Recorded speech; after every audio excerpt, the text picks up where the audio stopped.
Proverbs 10:22 says, "The blessing of the Lord makes rich and he adds no sorrow with it." But Ecclesiastes says money is meaningless. Jesus warns in Matthew 6 not to store up treasures on earth. And yet today, Christian culture often sounds like a motivational seminar about grinding harder. Why does the Bible seem to send mixed signals about money? Or have we misunderstood it? Let me tell you about someone I met in Texas. Faithful church member, tithes consistently, volunteers twice a week, works 60 hours, prays for breakthrough every night, still exhausted, still anxious, still wondering why biblical prosperity feels so far away. He thought the problem was effort, so he worked more. But what if the issue isn't effort? What if it's alignment? You've probably heard sermons about diligence, about hard work, about being a good steward, and those are biblical principles, but most Christians have only heard surface-level teaching about wealth, about blessing, about what Jesus actually meant.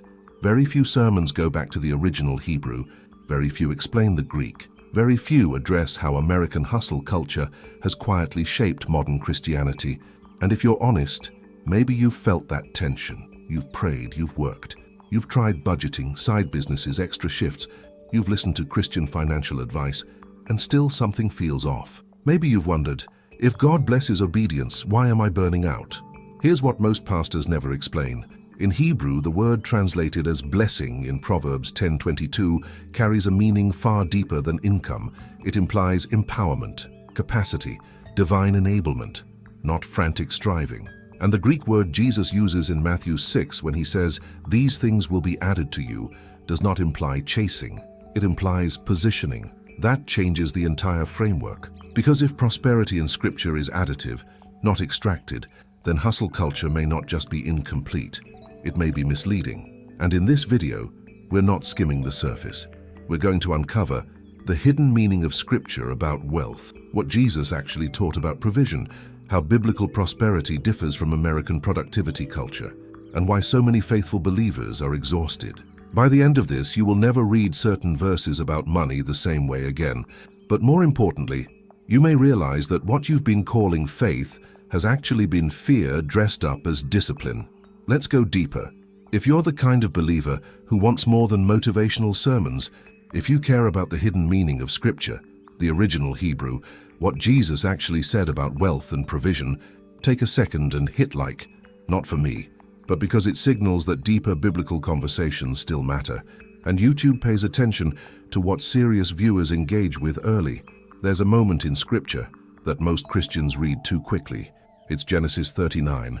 Joseph is in prison, wrongly accused, forgotten, isolated, no platform, no visibility, no side hustle, no strategy. And yet the text says something strange.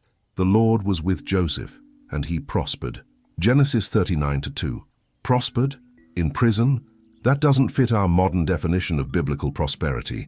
We've been conditioned to believe prosperity equals visible success, financial acceleration, public elevation. But Joseph's prosperity began before his promotion. The Hebrew word used there for prospered is tzalach. It does not mean became wealthy. It means to advance, to push forward, to break through under pressure. It implies internal progress before external reward. That changes the narrative completely. Joseph didn't hustle his way out. He aligned himself inside the prison. He managed well. He stewarded responsibility. He interpreted dreams with clarity. He maintained character when nobody was watching. And here's the archaeological insight most people never hear. In ancient Near Eastern prison systems, inmates were often given administrative roles if trusted. Prosperity in that context meant increased trust and authority, not financial freedom. Joseph was already advancing structurally long before Pharaoh ever called his name. Now contrast that with how hustle culture defines success.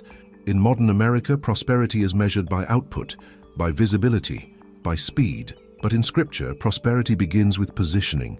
And this is where it hit me personally. For years, I read Genesis 39 thinking Joseph was just patiently waiting for his breakthrough. He wasn't waiting. He was developing capacity. There's a difference. And when I understood that, it changed how I approached work, money, and prayer. Because most Christians today pray for promotion while resisting preparation. We ask for open doors, but ignore internal alignment. We think more effort equals more blessing. But Scripture repeatedly shows something different. Deuteronomy 8:18 says, It is He who gives you power to create wealth. The Hebrew word for power is coach. It means strength, capacity, ability, not anxiety, not exhaustion, not frantic effort. Capacity. Joseph's prosperity wasn't hustle, it was capacity expanding under pressure. Now let's address a verse that's often misused. Proverbs 13:11 says, "Wealth gained hastily will dwindle, but whoever gathers little by little will increase it." Most people interpret that as, grind slowly and steadily, and you'll build wealth. But the Hebrew phrase translated little by little is al yad yad, literally by hand to hand. It implies stewardship, transfer, process, faithful management, not endless grinding. The emphasis is not speed versus slowness, it's integrity versus impulsiveness. And here's the modern mistake. We've equated hustle with faithfulness. We've confused exhaustion with obedience.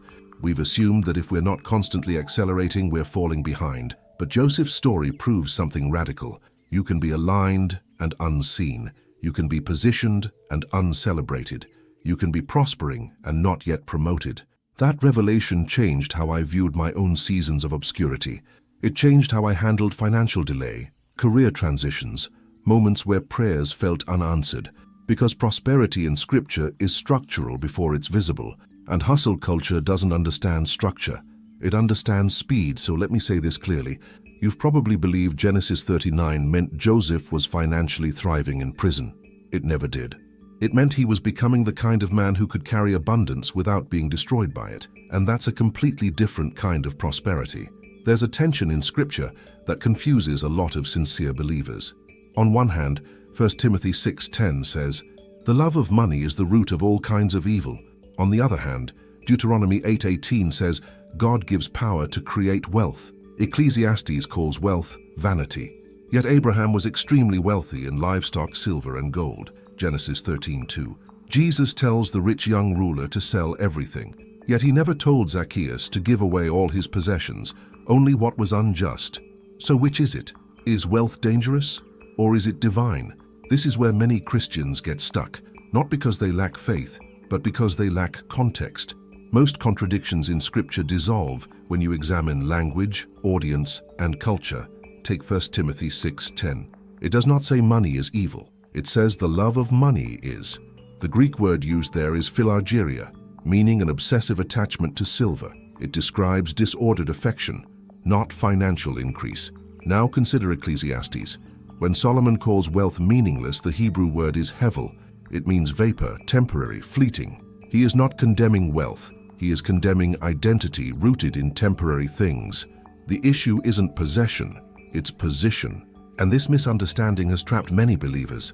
Some feel guilty for wanting financial stability. Others feel pressured to prove their faith through material success. Both extremes miss the biblical pattern, because when you zoom out, a consistent structure appears. Abraham was wealthy, but he built altars before building assets. Joseph governed Egypt, but he interpreted dreams before managing grain. Solomon asked for wisdom, and wealth followed. Lydia ran a successful textile business and used her resources to advance the early church. Paul made tents. Jesus had financial supporters. The early church shared resources strategically, different callings, same pattern. Provision followed alignment, not hustle, not obsession, not image-building alignment. And that's what modern hustle culture often distorts. In America, success is tied to visibility, to brand, to scale, to constant growth. But in Scripture, increase flows through stewardship. And here's where this becomes personal. If you're an entrepreneur, you've probably felt the pressure to constantly expand. If you're a professional, you've felt the pressure to outperform. If you're in ministry, you've felt the pressure to produce measurable impact. But nowhere in Scripture does God command frantic expansion. He commands faithfulness. There's a massive difference. The Hebrew concept of prosperity often includes the word shalom. Shalom does not just mean peace, it means completeness, wholeness, order. Biblical prosperity includes internal stability. Hustle culture produces external activity with internal chaos. That's the conflict. And here's the pattern almost nobody sees. Every major biblical figure who carried wealth had clarity of calling, order of priorities, stewardship of resources, and identity anchored in God first. Solomon, Paul, Lydia, Joseph, Even Jesus operated from alignment before influence, and when wealth came, it served purpose. It never became identity. That's the dividing line, because wealth without identity security leads to fear. Fear leads to striving. Striving leads to burnout. Burnout leads to resentment toward God. And many believers today are closer to resentment than they realize, not because God failed, but because culture shaped their expectations. Let me say something clearly. Your lack of peace may not be a faith problem. It may be a framework problem. You were taught to measure blessing through output.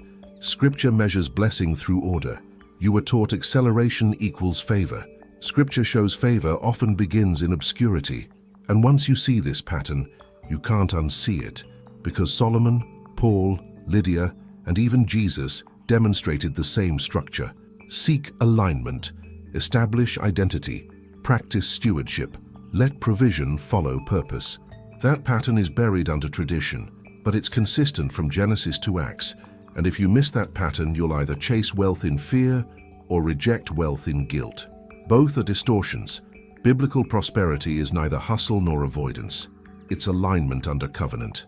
Let's slow this down, because this is where it stops being theology and starts becoming personal. Hustle culture doesn't just change behavior, it changes identity. It quietly rewires how you see God, how you see money, and how you see yourself. So let me ask you something directly. Are you afraid of prospering because it feels unspiritual? Some believers secretly believe that financial increase makes them less humble, that wanting stability somehow equals greed, that being successful might distance them from God. But where did that belief come from? Because Scripture never equates poverty with holiness. It warns against pride. It warns against idolatry. It warns against misplaced trust. But it never glorifies lack. Now another question. Have you confused wisdom with fear? There's a difference between being cautious and being constrained. Some people call it being responsible. But deep down, it's fear of risk, fear of stepping out, fear of expanding. And sometimes we baptize that fear in spiritual language. I'm just being content. Contentment is biblical. But hiding behind contentment to avoid growth isn't. Paul said in Philippians 4 that he learned to be content in plenty and in want. He didn't say he avoided plenty. He said his identity wasn't anchored in either extreme. That's maturity. Now here's the harder one. Does your money serve purpose, or do you serve it? Be honest. When you think about finances, what emotion rises first? Peace or pressure, gratitude or anxiety? Do you pray about money from a place of trust or from a place of panic? Because if every financial decision feels urgent, reactive or fear-driven, that's not biblical prosperity. That's survival mode dressed as ambition. And here's the deeper framework. Hustle culture tells you, if you slow down, you'll fall behind. Scripture teaches, if you're aligned, what's meant for you won't pass you. Those are two completely different worldviews. One is scarcity, one is covenant. Scarcity says there's not enough unless I grab it. Covenant says, what God assigns, He sustains. Now pause and examine something uncomfortable. When you see someone prosper, what's your first reaction? Inspiration or comparison? Do you celebrate, or do you feel behind? Because comparison is one of hustle culture's hidden engines. It pushes you to run faster, work longer, post more, prove yourself. But the kingdom doesn't operate on competition. It operates on calling. You are not assigned to every opportunity. You are assigned to your lane. And when you step outside of that lane out of fear, you create pressure that God never asked you to carry. Another question. Are you working from calling or running from insecurity? There's a difference. Calling feels anchored.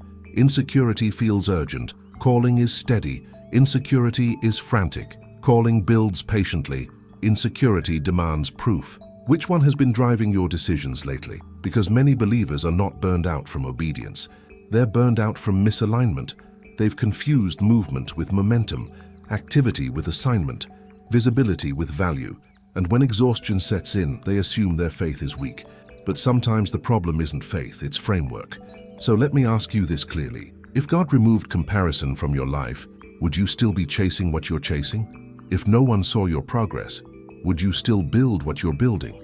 If provision was guaranteed, would you finally slow down and align? Sit with that, because this is the moment where things shift, not when money changes, but when mindset changes.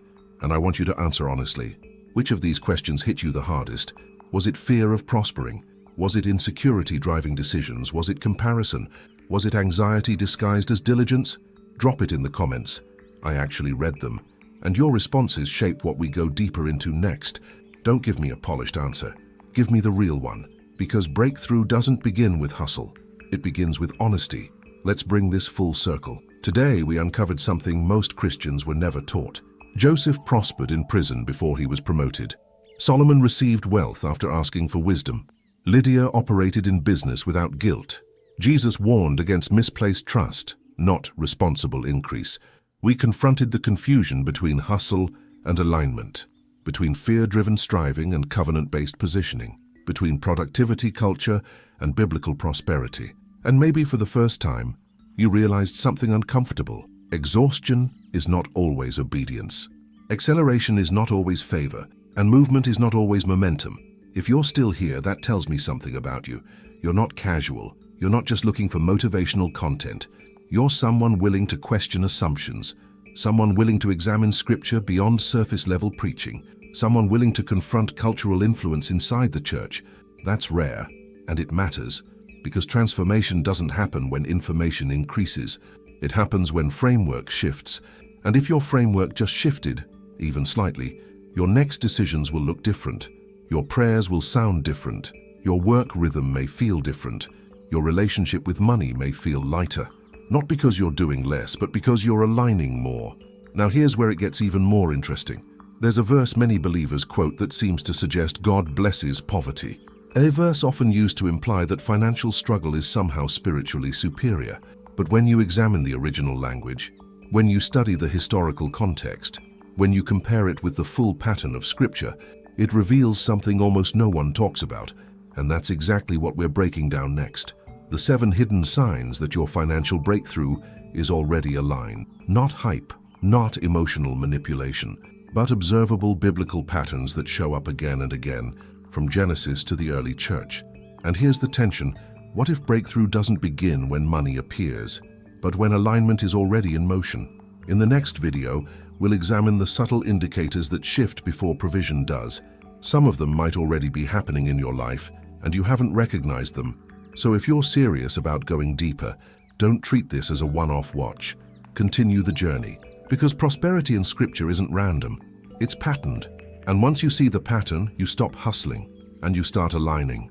I'll see you in the next revelation. If this gave you clarity, not hype, not pressure, but clarity, then subscribe. Not because you need more content, but because you want deeper understanding. This isn't just another Christian channel chasing views. It's a space for believers who are done with shallow faith, surface sermons, and motivational noise. We study the hidden meaning of Scripture. We examine the Hebrew translation of the Bible. We look at what Jesus actually said about wealth. We confront culture with truth, respectfully, but directly. If that resonates with you, you belong here. And before you leave, do something intentional. Type this in the comments. I choose alignment over hustle, not as a slogan, as a declaration, because words shape direction. And when believers move from fear to alignment, everything changes. Internally first, externally second. Also, share this with someone who's faithful, but exhausted. Someone who loves God, but feels the pressure of grind culture creeping into their faith. We're building something different here, not noise, not extremes, not prosperity theatrics, depth, clarity, biblical prosperity rooted in covenant, not chaos. And we go together. I'll see you in the next revelation.